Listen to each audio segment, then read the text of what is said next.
അവസാനം ഇപ്പൊ എവിടെ വരെ എത്തി? ഷിംജിത് ജയിലിലായി. ദീപക് ആത്മഹത്യ ചെയ്തു. ദീപകിന്റെ കുടുംബത്തിന് എന്തെങ്കിലുമൊക്കെ കിട്ടിയോ?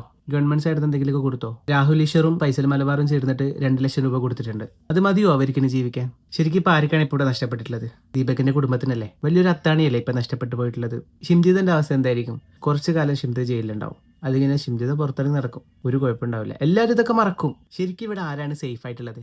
യഥാർത്ഥ നരമ്പന്മാരല്ലേ ഇപ്പൊ സേഫ് ആയിട്ടുള്ളത്? ഇനി ഇങ്ങനൊരു ഇൻസിഡന്റ് യഥാർത്ഥത്തിൽ ഒരു സ്ത്രീക്ക് നേരിടേണ്ടി വരികയാണെങ്കിൽ അവൾ ഇതുപോലൊരു വീഡിയോ എടുക്കാനോ എന്തിനെങ്കിലോ അല്ലെങ്കിൽ ഒരു പരാതിപ്പെടാനോ മുതിരാൻ അവർക്ക് ധൈര്യം ഉണ്ടാവോ? ഇതുപോലെ വീഡിയോ എടുക്കാൻ തുനിയാണെങ്കിൽ എത്ര ആൾക്കാർ അവർ നോക്കും? ഇത് ആ ദീപക് മരിച്ചതുകൊണ്ട് മാത്രം ഇങ്ങനെ സംഭവിച്ചത് മാത്രം, അല്ലാണ്ട് എത്ര ഫേക്ക് വീഡിയോകൾ വന്നു? ഏതിനെതിരെ നടപടി വന്നിട്ടുണ്ടോ? ആരെങ്കിലും പരാതി കൊടുത്താൽ മാത്രമേ നമ്മുടെ നാട്ടിലൊരു നടപടി ഉള്ളൂ. അടുത്ത് വയനാട്ടിൽ നടന്ന ഒരു റാഗിങ്ങിന്റെ ഒരു വീഡിയോ നിങ്ങൾ എല്ലാവരും കണ്ടിട്ടുണ്ടാവും. എത്ര ആൾക്കാർ അതിനെതിരെ പ്രതികരിച്ച് വീഡിയോ എടുത്തിട്ടുണ്ട്? വളരെ ചുരുക്കം ചെറിയ ആൾക്കാരെ വീഡിയോ ഞാൻ കണ്ടിട്ടുള്ളൂ. ഷിംജിതിന്റെ വീഡിയോ ഒക്കെ ആണെങ്കിൽ എത്ര ആൾക്കാരായിരുന്നു? കാരണം എന്താ, അതൊരു ട്രെൻഡാണ്. ആ സമയത്ത് അത് ചെയ്ത് കഴിഞ്ഞാൽ എല്ലാവർക്കും റീച്ച് കിട്ടും. യഥാർത്ഥത്തിൽ റീച്ചിന് വേണ്ടി ഉപയോഗിച്ചത് ഷിംജിത മാത്രമാണോ? എല്ലാവരും റീച്ചിന് വേണ്ടി ആ ഒരു കണ്ടന്റ് ഉപയോഗിച്ചിട്ടില്ലേ? നിലവിൽ ഇപ്പൊ യഥാർത്ഥത്തിൽ നഷ്ടമായിരിക്കാണ്. ദീപകിന് മാത്രമല്ലേ? ഷിംജിതയ്ക്ക് എന്താണ് നഷ്ടപ്പെട്ടിട്ടുള്ളത്?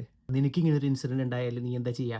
അല്ല നിന്റെ വീട്ടുകാർക്ക് ഇങ്ങനെ ഒരു ഇൻസിഡന്റ് ഉണ്ടായി നീ എന്താ ചെയ്യാ? ഞാൻ ഒരിക്കലും ആത്മഹത്യ ചെയ്യില്ല. എന്തിനു നമ്മൾ ആത്മഹത്യ ചെയ്യണം? നമ്മളൊരു തെറ്റ് ചെയ്തിട്ടില്ലെങ്കിൽ ഒരു സമൂഹം മൊത്തത്തിൽ നമ്മൾ അങ്ങനെ പറഞ്ഞാലും നമുക്ക് സെൽഫിഷ് ആയിട്ട് നമുക്കറിയാം ഞാനൊന്നും ചെയ്തിട്ടില്ല എന്ന്. പിന്നെ നമ്മൾ എന്തിനാണ് ആത്മഹത്യ ചെയ്യേണ്ടത്? ദീപക് മാനസികമായിട്ട് മനം നൊന്ത് ആത്മഹത്യ ചെയ്തതായിരിക്കാം.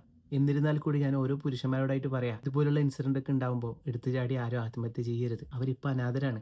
കുറച്ച് കഴിഞ്ഞാൽ ആ ദീപകിന്റെ കുടുംബത്തെ കുറിച്ചൊന്നും ഓർക്ക് പോലും ചെയ്യില്ല ആരും. ശരിക്ക് ദീപകിന്റെ വശം നമ്മൾ ഇതുവരെ ആരും കേട്ടിട്ടില്ല. മരിച്ച ആൾക്കാരെ കുറിച്ച് പറയുന്നത് പറഞ്ഞിട്ട് ഇനി അർത്ഥത്തെറി എന്നെ പറയുന്നറിയാം. പക്ഷെ എന്നിരുന്നാലും പറയേണ്ടത് പറഞ്ഞേ പറ്റുള്ളൂ.